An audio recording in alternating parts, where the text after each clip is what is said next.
Hey, iBSDpd secondary staff, what's up? This is the Canvas 101 course module, and in this module, we're covering the basics, getting you started in integrating Canvas to help manage the classrooms today, especially with our students who have a ton of access to a ton of content. They have phones, they have laptops. We have this tool to help manage that and make your life so you're not pulling your hair out. It's a powerful tool, but it is just a tool. And so I want to try and give you some helpful hints to help you use it appropriately and effectively, I guess is a better way to say that. We're going to cover, this is for beginners, and so this is just going to cover some basics of like getting your home page set up, getting course navigation set up so that students have an easy access to the resources that you're going to be providing for them through Canvas. We'll talk about modules versus pages, custom pages versus modules. We'll talk about uploading files that you already have, maybe all your PowerPoints and your notes for class, making those available. That's a great way to get started providing access for your students. We'll talk about creating assignments and scoring assignments briefly, but there's another module that dives deep into doing the speed grader, which is super fast. And then lastly, we'll briefly touch on importing those grades into Canvas. So you're looking at the dashboard. You have your different classes available on this dashboard, and if it's not showing, you can favorite that course to show on the dashboard. I have a sandbox course that I'm going to be using for this, so I'm going to click on this card. It takes me into that course. The course is unpublished by default. You can see the status over here. I have some other course settings on this right-hand side, like a quick new announcements to get a new announcement into class. I can choose a type of home page, which is what we're going to be talking about just now. I can import content from the Commons. On the left-hand side, I have navigation links. This is course navigation links. If you go further left, the purple bar is global navigation links. This will always be displayed no matter which course you're in, and then these links are course specific.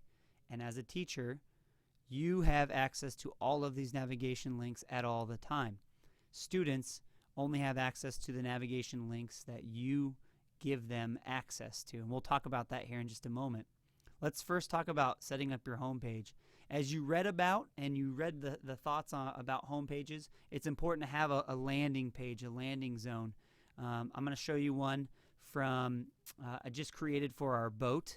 So if they go to boat, here's the boat course. When students log into boat course, this is what they see. So they come here and we meet monthly, and so I created images for each month, and then they can click on that that will take them to the content for October, and there's the content for October. So you can kind of see how you can create a home page that represents which course you're in and how to access content. So let's go back into our sandbox course and let's create a home page for this. So what we do, you'll notice when you say choose a home page, you have all these options. They can go straight to modules or go to the assignment list. One of them is the front page. This is what I want to do to make a custom home page. I want to create a front page.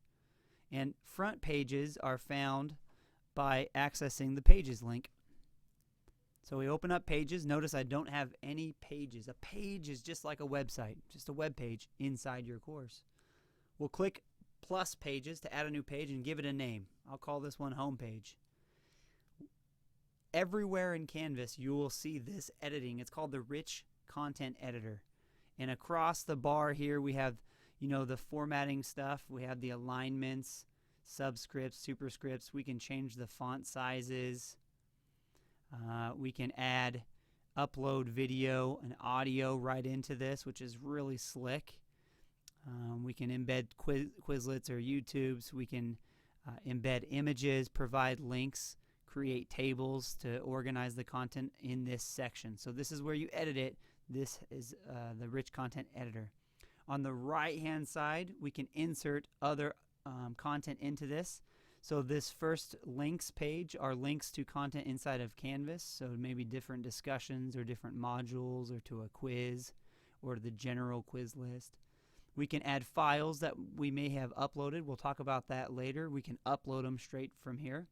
We can also upload images to the course right here and add those into our pages. And we're going to do that here in just a second. And then finally below you have some settings. At the top of the rich content editor, you can toggle between the rich content editor and the HTML editor if you want to do some embedding. So we'll play around with all those features here. So let's create a home page. And let's pretend I'm creating a home page for iBSDpd modules, similar to what you saw earlier. So I might say something like, welcome to iBSDpd. It's always nice to spell those things correctly. I might put my name in this thing, and maybe I want to put an image right here. So a quick way to do image is just click image. You can find images on Flickr. So I might look for technology, because this course is about technology. And so I'm searching Flickr for some technology. And it looks like Flickr is copyright free, which is nice. You can use it. But sometimes the copyright free means it's not as high quality. So I'm liking this old school Palm Pilot. Yes. Actually, that's not a Palm Pilot. It looks like a Moto Q, old phone. So that's a quick way to add images right into the page. And another option might be to come here to say images, upload a new image, choose a file, and find an image that you want to use for your class. And so I have a image here that I've created and downloaded, so I'm just going to go ahead and select that and say upload. Once it's uploaded, it automatically throws it over here into the page. I can click on it to resize it. And you'll also notice it stays over here on the right hand side. So any other time I want to add that into my page, I just put my cursor in the rich content editor and I click on that image, and boom, it populates right over here. So it's nice reuse of that image. And in fact, I like that image better than my Flickr one, so I'm going to get rid of my Flickr one. And now I have some text, I have an image, and my name. The last thing I'm going to have is I'm going to say is, get started with the modules. So I'm going to highlight that and come to my link section over here and turn this text into the link to the module list. So with this selected, highlighted, I can turn it into the module list by clicking on it. You notice it kind of glows and then turns purple. Now this is a link. You can see I can remove the link, which means there's a link on it.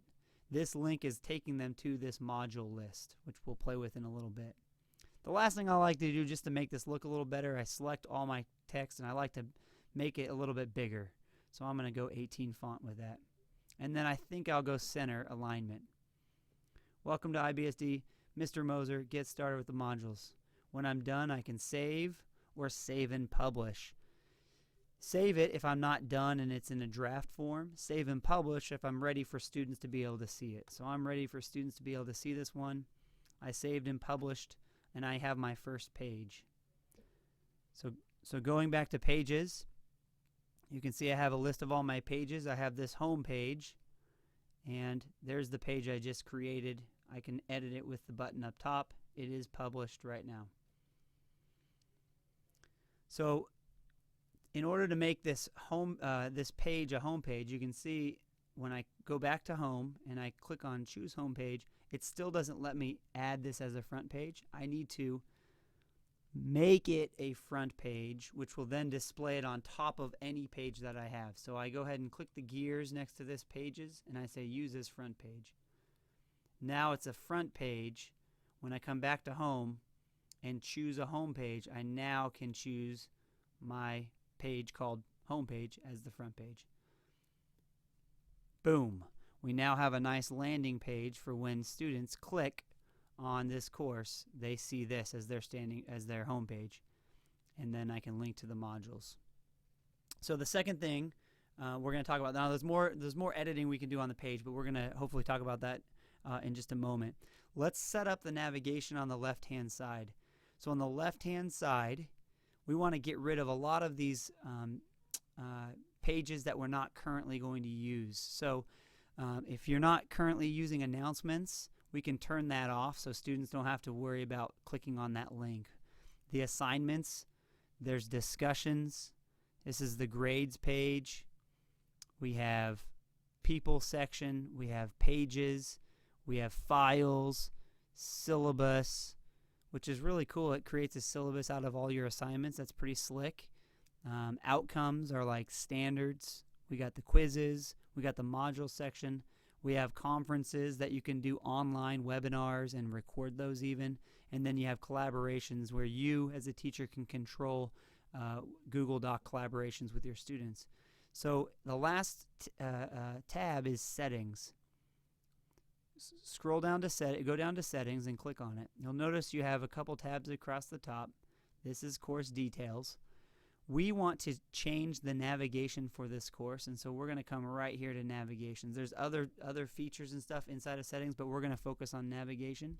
And then we're just going to come down here and we're going to click on the gear and disable all of the navigational links that we're not going to use currently or that we don't want our students to have access to via navigations. So I'm going to hide the files. I'm going to hide disable the pages. I'm going to disable the people section. We're going to use discussions. I'm going to disable the assignments section, and I'm going to move modules to be up at the top. So they have homepage, modules, announcements, discussion, and grades. All these other links are going to be inactive for them, but not for you as a teacher. Hit save, and now I have just customized my navigation for students, so they don't see this whole bunch of links. They only see these 5. Since we're in settings real quick, we can check to see what students see by clicking on student view. It turns you into a student, and you can see all my students have access to over here are these 3 links. You're not seeing modules because we don't have a published module, and so it's hidden until it's published. This is what my students will see. And click on modules, and it takes them to the module page, but there's no modules available. So down at the bottom, I hit leave student view. Now I'm back as a teacher, and I'm in my course.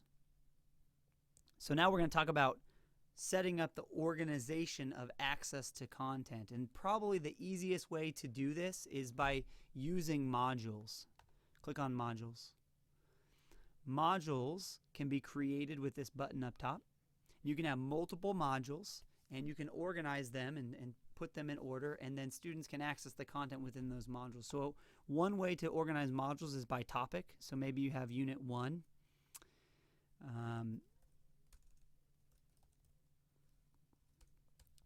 Unit 1, which lets me lock and unlock this depending on how controlled you want to be with this pacing. A lot of times the things I create are just totally open. So now I have created my first module. It's called Unit 1. It's not published.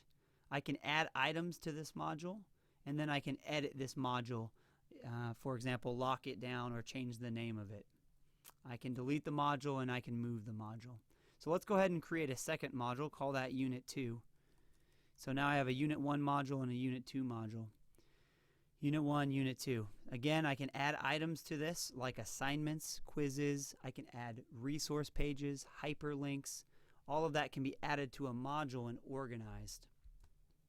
So let's make a couple of those. In Unit 1, I'm going to add an assignment, and I can say create, and I'll just call this my example 1 assignment.